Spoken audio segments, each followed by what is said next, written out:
Hey, good morning Q&A podcast people. Hello. Welcome to our September 8th edition. Great to have you. We look like we've probably made liars of ourselves. We said, wait, stay tuned next week for Doug. Doug is still playing hooky. I know. Last week he said he had this cough or this sore throat or something. Yeah. And I believed him. Yeah. Got better for the weekend. Yes. And then disappears with the same thing And then this week, pretty much the exact same text came in this morning before staff meeting. I'm like, okay. He must party hard on Tuesday nights. Tuesday nights. Yeah, there you go. He goes all out. He's blaming it on running too, which I'm like, no way. Yeah. Like I gotta say, that was your best tossing someone under the bus. I'm more Have you been comfortable with working on Doug, it? right? I've known him for a lot of years, so I can definitely probably go at him a little more than I feel comfortable with other people. So. Oh man, Doug, we just had to. It's just tradition now that whoever's not here gets tossed. So sucks to suck. Totally. So, want to address one thing. We have been going through a massive backlog of questions, and we have finally arrived at one that we were really excited to be able to discuss, and one that is close to our heart as a staff, but also one we would assume is probably close to the asker's heart. One regarding accommodation, and that's all I'll say for now before we address it in fullness next week. If you have been waiting on that question to be answered, we have not been avoiding it. We had a backlog of 10 questions, and that was the 10th that came in that week. And we just are arriving to it, so we are going to push it off for one more week to make sure Doug's here. That's a question we all want to share on, and we all want to be able to address together. So stay tuned for that one with him. With that, we'll skip to the rest of our list. As long as he's not sick or has a sore throat or whatever. Exactly. Whatever he's saying next week. Grew a third arm next week. Gotta get it medically looked at. All right, so we got lots more questions. We asked, because we did get to that end of the 10th of last week, or really close to it, and we got a bunch more, so some good ones. Yep. Here we go. This is the question. I've been seeing a large number of anti-vax supporters within the Christian community who cry that it's their body, their choice when it comes to the vaccine. But then flip the switch and say that abortion shouldn't be happening and women shouldn't have the right to choose. Are they not just picking what suits them best from the Bible in the moment then? How can you claim to be pro-life for one specific thing, but then decide it's only for certain scenarios that benefit you? I just don't understand the large majority of Christian anti-vaxxers saying this and then being so horrified when a woman exercises her right to choose. It doesn't seem very Christian to me. There's a second part of that question, but I think we'll deal with that, and then we can look at the other, because it... Yeah, that really is a whole second question there. Yeah, okay. I will jump on and say I can completely understand the frustration that's coming from those. I know the immediate response of somebody who would want to hold the anti-vax and pro-life. I'll quickly show my cards and say the pro-birth, not even pro-life necessarily, side of things, would immediately answer, well, it's not their body they're choosing. That they're having choice over. They're having choice over somebody else's body. I know where that argument comes from, and I do see validity in part of that, but I see validity in how the questioner is asking this question as well, and there's a both and to be discussed here. I will say it is, I have seen Christians, like this isn't some foreign idea to me either, I have seen Christians use the my body, my choice in regards to vaccines. And the same person would, I'm sure, argue pro-life, and I'm seeing multiple people that use it now. Yeah. So I have been equally frustrated with this argument. I want to, I guess, jump to, first I'll say the vaccine side. I will first give some credence to those that hold to an anti-vax view, that I understand there are nerves and there are worries about how this seemingly new technology has not been tested in a vaccine on humans before, and so I can get some of the valid arguments on why somebody would be hesitant towards it. But that is a separate issue than to apply to my body, my choice, and not to see the bigger thing. And I feel like there's so much rhetoric all blending into one another, from anti-vax, which again I can give some credence to then also being anti-mask. And I go, well, anyways, I'm going to say to then conflate that argument there, my body, my choice. and not apply it elsewhere and completely argue with that rhetoric elsewhere is dehumanizing at the very least, is how the simple word I'd put for it. To jump onto the pro-life part of the conversation, I feel like there's no answer to this question, but I think there's some things that need to be talked about in regards to the conversation. I don't see the pro-life argument to often be pro-life, as I said, but pro-birth. In the States where there's rhetoric is most prominent, but also in Canada, I can apply these same things here. It's funny to me, in the worst way possible, sad to me, that the same camp that holds for pro-life can be anti-refugee, anti-prison reform, anti-social services, all those pieces, and claim the word pro-life. When once you're alive, in their view, or in the view of the pro-choicers, once you're alive and born, we have nothing to do with you. Pro-death penalty, pro-gun, all those pieces seem to be all on the same agenda. And I have major issue with that. To speak to some of the things I've read, and I keep forgetting to send Keelan video notes to put in the link below, but there was an awesome video that Sky Jitani did on this subject that I can't cover in any length of time to the degree that he did. But he talks about how the number one reason why most people get an abortion is because they don't see how they could survive, especially financially, without some other support. And so when social services are strengthened, abortions go down. Not by a ton, but in the States, again, he's American, so this video leans there, but I would assume some of the things are similar Canadian-wise. It's when the Democrats are in power that abortions do decline whatsoever. Overall, abortions in the States have been declining every single year since Roe v. Wade. Yeah. They have gone down no matter who's in power, they have gone down, but social infrastructure has gone up. And overall, and that is the number one reason why many people get abortions is because they don't feel like they can make it. And if Christians were supporting those lives financially, otherwise coming around as communities, that would be the number one way to see abortions go down, if that's an issue that you want to stand on, because that's the reason why people are having them. And so if we would be pro-life for the teenage girl who's pregnant, if we would be pro-life for the woman who's stressed or being abused or whatever, and now is scared to have another child, the one who doesn't have the money to figure out how they're going to feed another mouth, then I'd see something about it. then I'd see the arguments instead of just yelling for policies to enact one way that you have interpreted things without any willingness to do something for it. And I'm pointing that finger right at myself. One of the people who has most influenced me doesn't even know I exist. Mike Erie on the Voxology podcast. I don't know if it's etiquette to mention other podcasts on a podcast, but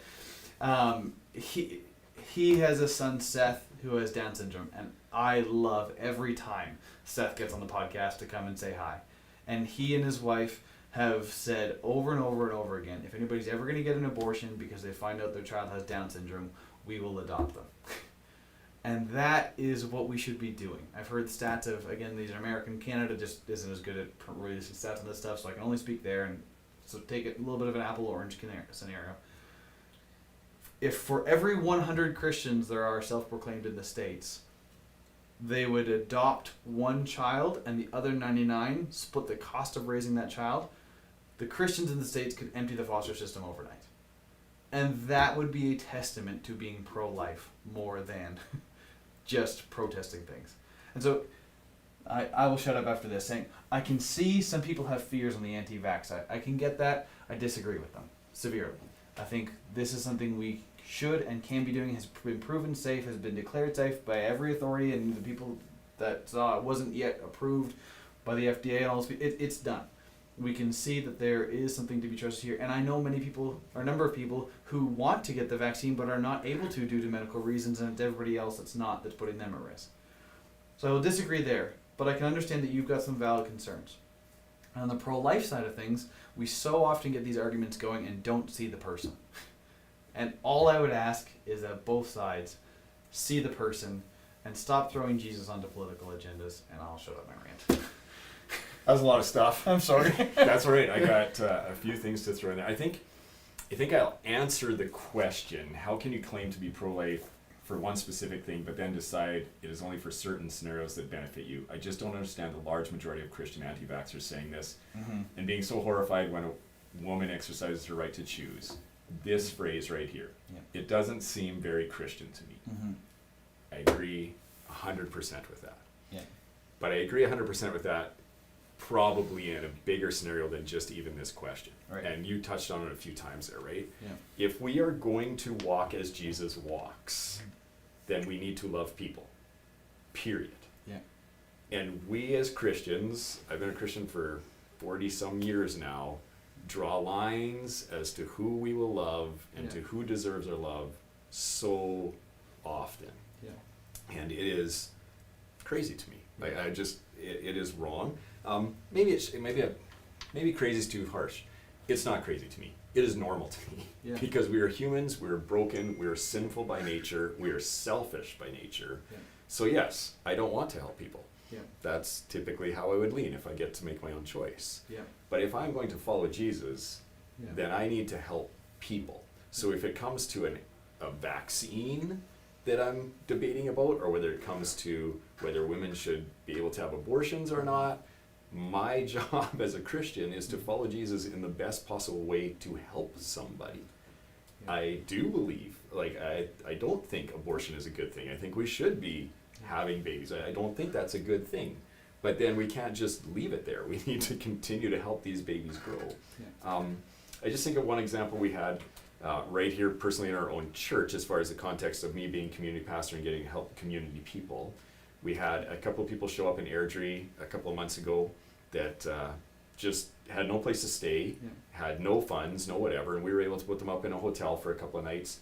But then they had a tent with them. It was summer, and they said, we're just going to hang out in one of these parks. We really like Airdrie. We'd like to live here. And I said to them, you can't. And the reason I said that is because I am very aware, because I've lived in the homeless community or been around that for many years now. If you show up in Airdrie and you pitch a tent in a park, the police will come and ask you to leave, and you'll say you have no place to go, and they will take you to Calgary and drop you off in the drop-in center. Yeah. There is nothing in Airdrie for these homeless people to go to. Yeah. And the general consensus in Airdrie, this is just the way it is, maybe you haven't voted or said this, but because you live here, you live in this area, this is general consensus, we do not want those people in our backyard. We do not want them in our park. We do not want them setting up tents. We do not have any area in Airdrie that is designated for homeless people to go. They can't hang out on Edmonton Trail or First Ave or anything like that. They will always be picked up by the RCMP and drove into Calgary and put at the drop-in center. Yeah. Because it's not my problem. These people need to deal with their life.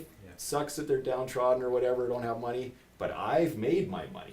I take care of myself, and I don't need to deal with their stuff. Yeah. That's the general consensus and the general thing that's out there. And there's areas of Calgary same way. You don't see homeless people, living in residential areas. They get picked up and they get taken downtown, right? Yeah.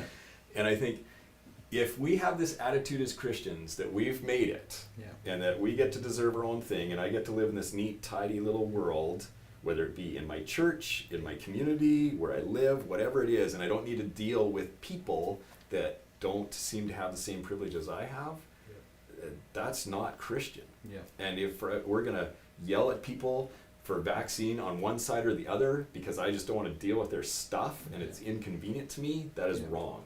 And if I'm going to yell at women for getting an abortion or not getting an abortion because I don't want to deal with their stuff, that's wrong. Yeah. So I think we're on consensus with that, to be a Christian, it means to follow Jesus. Yeah.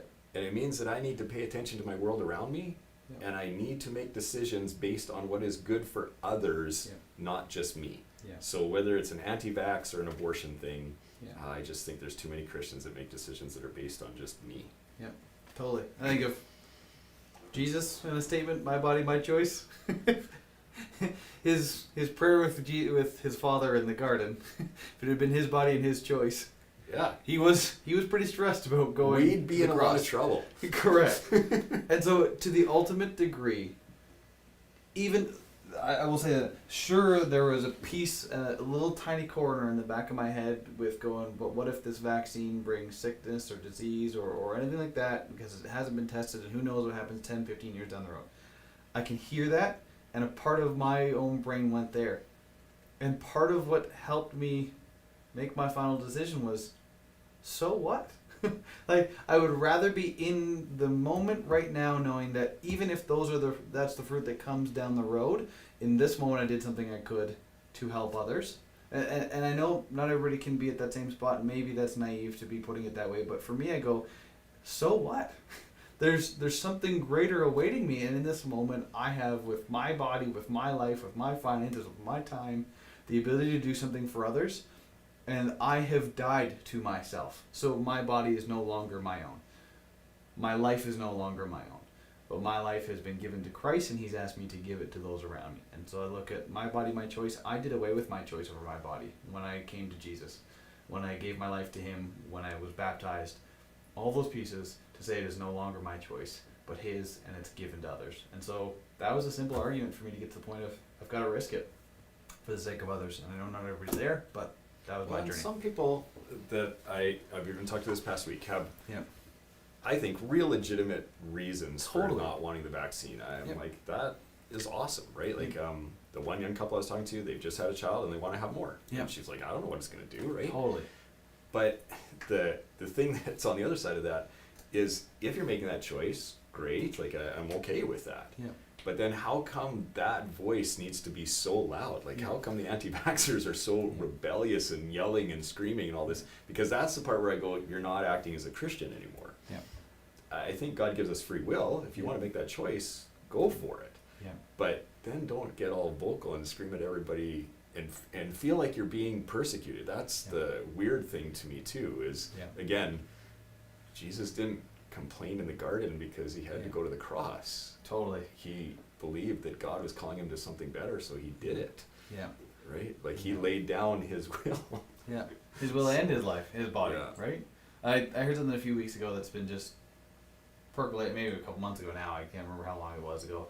And Doug's used the phrasing around here a number of times. To have right orthodoxy is to have right beliefs. To have right orthopraxy is to have right practices. And this person took it one further to say the third one would be orthopathy, having the right emotions and composure about how we do it. And so we can be doing and thinking all the right things and then lack the care and concern for those people that would disagree with us, or how we bring that about. And I think the protest and the anger and the rhetoric that has come around this conversation, even if it has the first two in order, which I'd have the conversation whether it does or not, but the third one is missing. The way by which the Christian voice has called that out has not been Christ-like in many of the circumstances I've seen. And so you may have the right to disagree, and you may have the right to refuse a vaccine, all those pieces, but how we do it is also important if we are to represent Christ. So at the very least, that one can be called into question on how we communicate these things as we talk with people within the church and outside of it.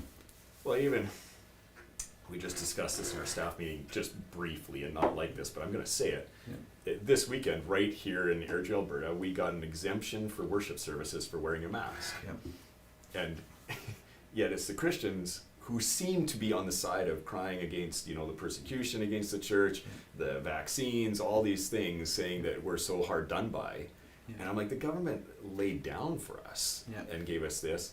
And I don't understand why, other than being maybe a little bit of a political move. Like, why when we, if the idea is, right, I'm not saying it's mine, but if the idea is from our government that we're unsafe again, so we need to go back to wearing masks, how is church safer than Walmart or anything else? It's not. So obviously the government is going, oh, the Christians are crying, so we're going to give them some exemption.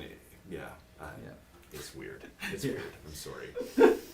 Yeah, I'm with you. And let me say, this is as we've listened now a couple weeks in a row. This is not our church stance. Our church doesn't have a stance on all these pieces. We've got lots of people that I'm aware of that don't want a vaccine, that don't want to wear masks. All those pieces, and they are welcome here. And I hope by being here, they're also saying they feel loved and cared for. And we can agree to disagree. I have a good number of friends who are not in the place where they have gotten a vaccine or like to wear a mask. And I love them. And if you're listening to this and you're on the opposite side of where we may be, just Kyle and Blake, not Yes. Living Springs. We love you, but let's have this conversation that we can both learn. I'm sure there are many things that I've said and how I've said them on this podcast that I need to learn to be more like Jesus. So let's have that conversation too. But please know you're welcomed and you're loved, and yeah, we hear you. Yeah, I mean, I get to share my opinion here. Totally. I hope and pray that I am part of a church, and just personally, me, Blake, that I'm good with people. Like, I want to include people. If you have a different opinion than me, I'm okay with that. Yeah. But I love this way this question has been asked, to go, let's pause. Let's think how our rhetoric's being used and how it can be, I think, no word short of hypocritical. So, yeah. I guess I jumped ahead. I didn't really mean to there, but here's the end of that question. Yeah. As well, can you touch on your thoughts of Christians looking for religious exemption for not receiving vaccines or vaccinations? I've not heard a lot about it in Canada, but I know it's becoming an issue in the States, and assume that we can't be far behind on this. Mm-hmm. I think it's a load of hooey. If you can show me chapter and verse where Jesus is anti-vaccine, sure, you can get a religious exemption. Other than that, you need to put and you need to apply this wholeheartedly. I know there are a number of religious or even Christian groups who don't take part in a number of medical things. So if you want to have a religious exemption towards the medical field in regards to a vaccine, then I don't want to hear you talking about your hope is in medicine when it comes to cancer treatments or anything else. And I'm not trying to be harsh or ridiculous. I really think they're one and the same. If you want the religious exemption from medical practice there, you need to apply it elsewhere. You can have a good number of issues with the vaccine, and again, I hope I can give credence to those and have listened enough to have understanding of where those come from, but don't go slapping Jesus on anti-vaccine. You can have many other reasons, and I can be behind you on those. Religious exemption isn't one of them. Yeah, I first heard this on the radio. They listed a bunch of exemptions. And yeah, every one of them, I was like, yes, absolutely. And then they said religious exemption, and I was riding with my wife, and I actually turned to her and I said, what is that? Yeah. Like, I was like, what do you mean religious exemption? Like, I was trying to think what in any religion that I really am aware of would make me exempt. Sorry, I do need help understanding that. If you can show me again, but I would be with you, Kyle, on this one. You better show me where Jesus shows me that, not some obscure, Old Testament out of context verse or something else. I can't see religion being a good reason to be exempt from a medical. There's nothing about the vaccine that makes me have to deny my religion. I think you could use some religious exemptions for some of the restrictions that were put in place earlier on around sharing food for communion and all those pieces. Yeah. I know there were a lot of people who were really upset about that, especially in places where they believe in transubstantiation, where that actually is Jesus' body and blood. Right. I can totally hear some arguments on that for some religious exemptions against specific little pieces, and only in certain circumstances. That one can, I would say, argue against your religious practice. I know for Muslims, they're supposed to stand shoulder to shoulder in prayer. That's a part of showing their unity. Again, I can see how that conflicts directly with your religious expression.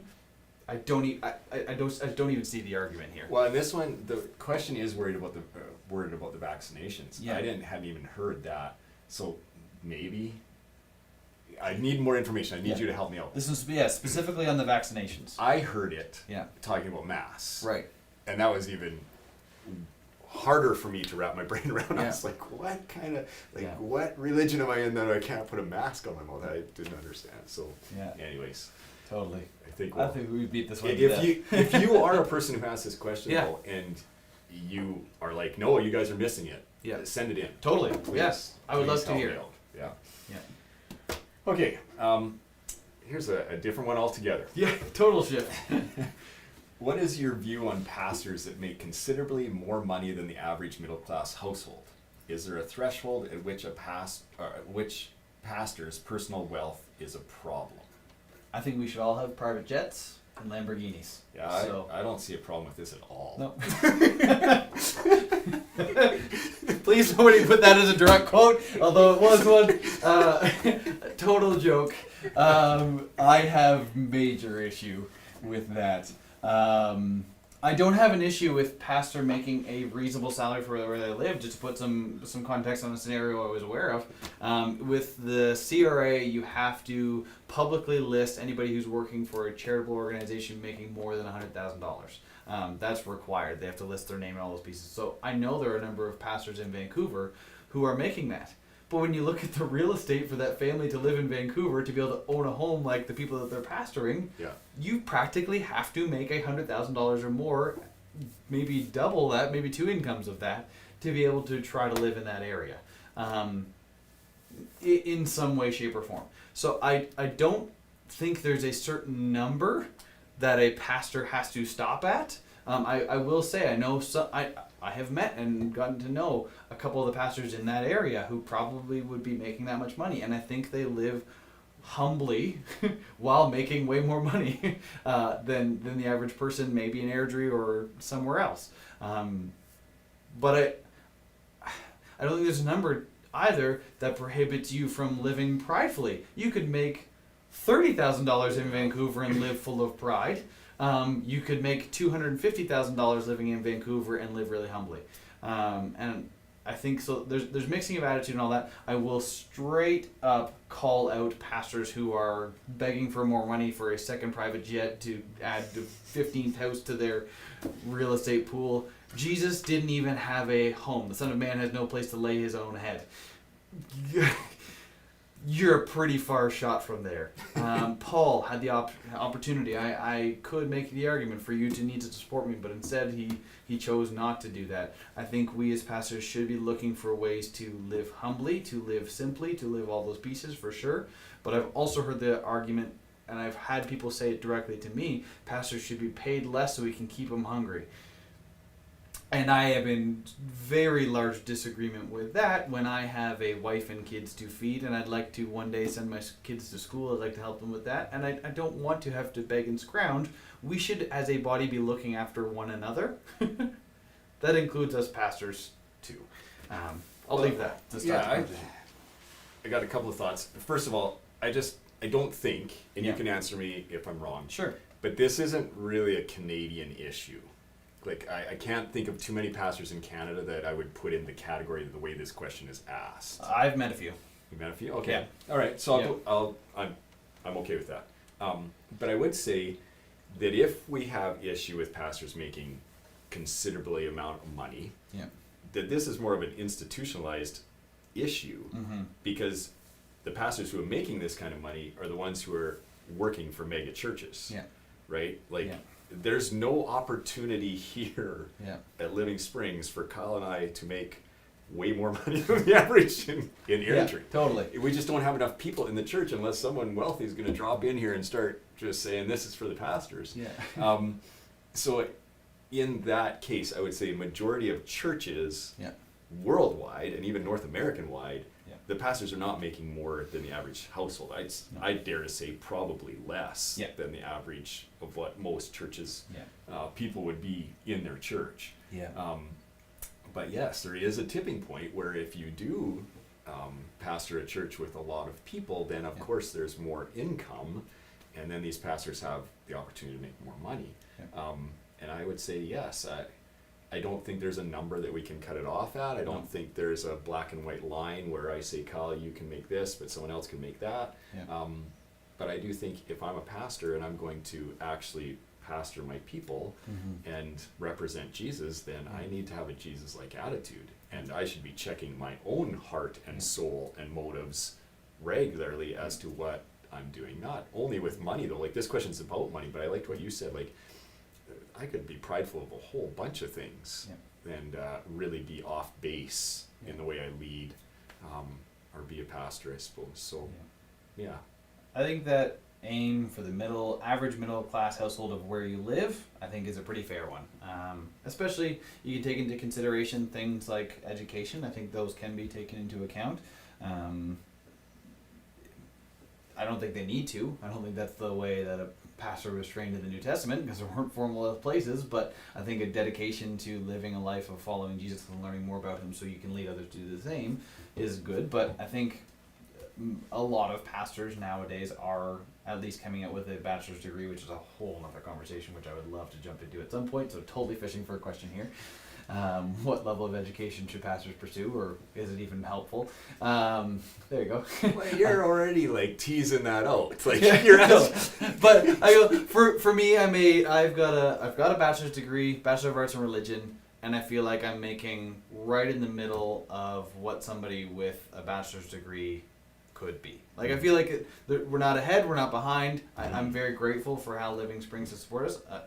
I've seen and I'm aware of other churches that pay well below, and so the cost of getting your degree and then getting paid well below what you would make with a similar degree anywhere else, and likely have to pay off student loans with such low income, I don't think that's right either. So Yeah.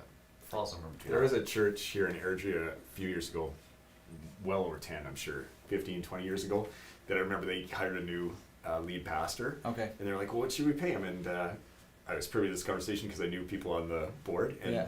they said that why don't we figure out what the average salary in Airdrie is and Yeah. then pay him that much? And then they found out what the average salary in Airdrie was, and they're like, we cannot pay him that much.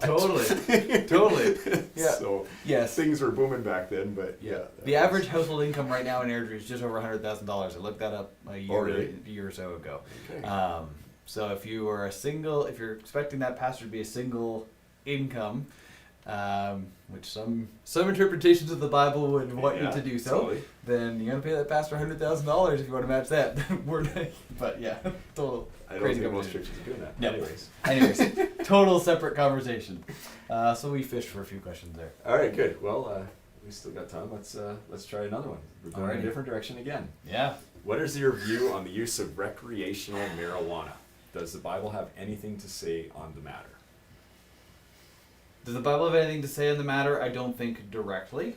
I know Christians who land on both sides of this argument, and I, as often, land somewhere where I can see both sides and land slightly to one side over the other. I would encourage Christians to not partake in recreational marijuana. Where I would base it out of would simply be the passage where Paul talks about not giving into drunkenness.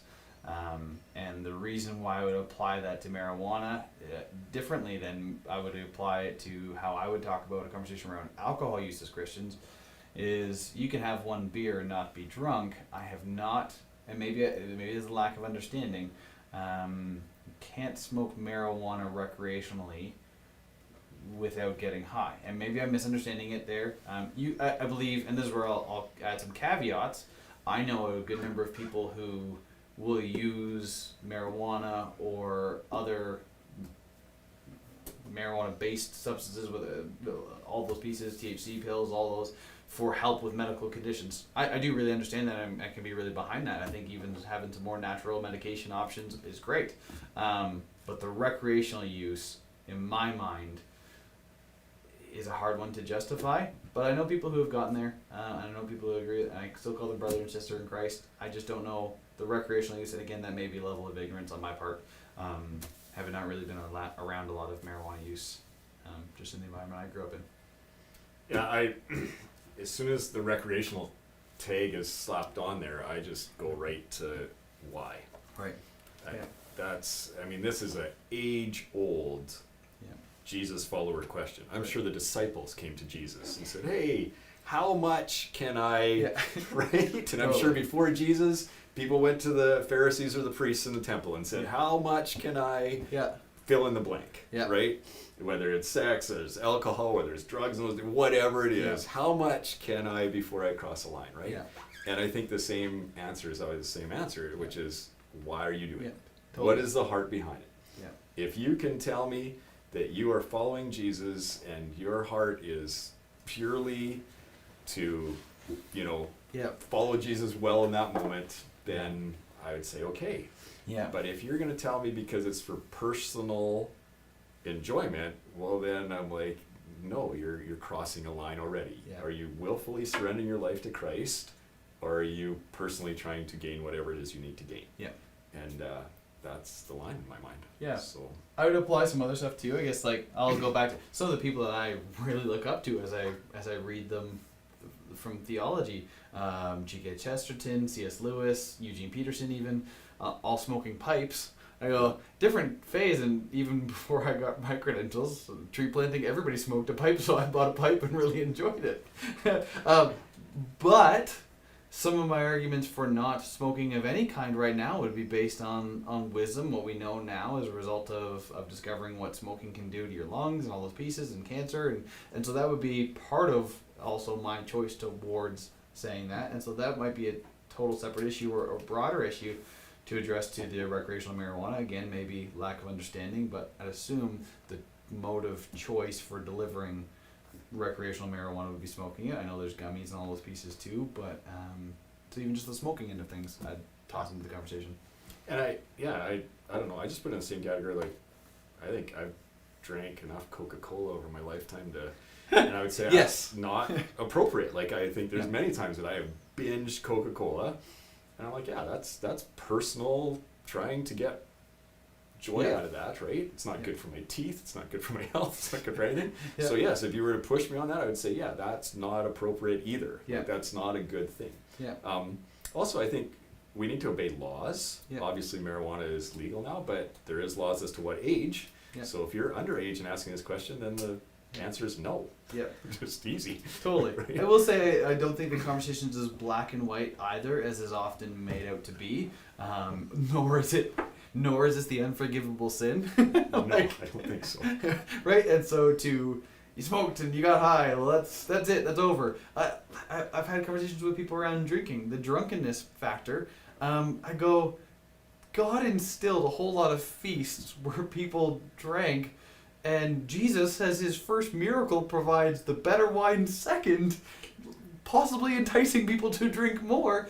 There's a chance, I've always had fun thinking about this one, there's a chance Jesus providing really good wine second enticed somebody to drunkenness.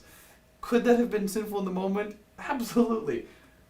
Does that mean that they are outside of salvation, or Jesus doesn't understand a mistake on occasion? I also go, I don't think that's the Jesus. I know maybe I'm wrong, maybe I'm crazy, I'm open to being corrected. But I also go, I don't think the rigidity of rules is what Jesus came proclaiming either.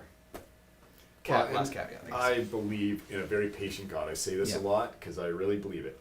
And I think Doug said something, I'm going to not quote him accurately, but something about growing in our faith. That there's things that, 5 years ago I would have had a position on that my position has changed in my walk with Jesus 5 years later. Or things that I used to not really be convicted of that I'm very convicted of now. And I would hope 5 years from now it'll be different again. I'll have a different opinion about certain things, and I will have different convictions about things that right now I might be okay with. So, if you're wrestling with this, then pray about it, because I think Jesus does answer conviction type questions. But at the same time, if this is something that today you're okay with and your conviction allows you to do it, I think Jesus might be okay with that. But be aware that at some point, Jesus is going to walk into your life and convict you of something else. If not this, something else. That is the life of a faith follower or someone who's following Jesus, is that year by year, day by day, he is going to continue to ask you to surrender things in your life. Totally. So you might be okay with this today, but there may be a time when Jesus says, no more. Cool. We're at 40 minutes. We called it a podcast at 40 minutes last week. All right. I think we should probably do the same now. We can wrap it up. Cool. Okay. Thanks for tuning in. We look forward to answering more questions next week. Yep. And we will see you then. See ya.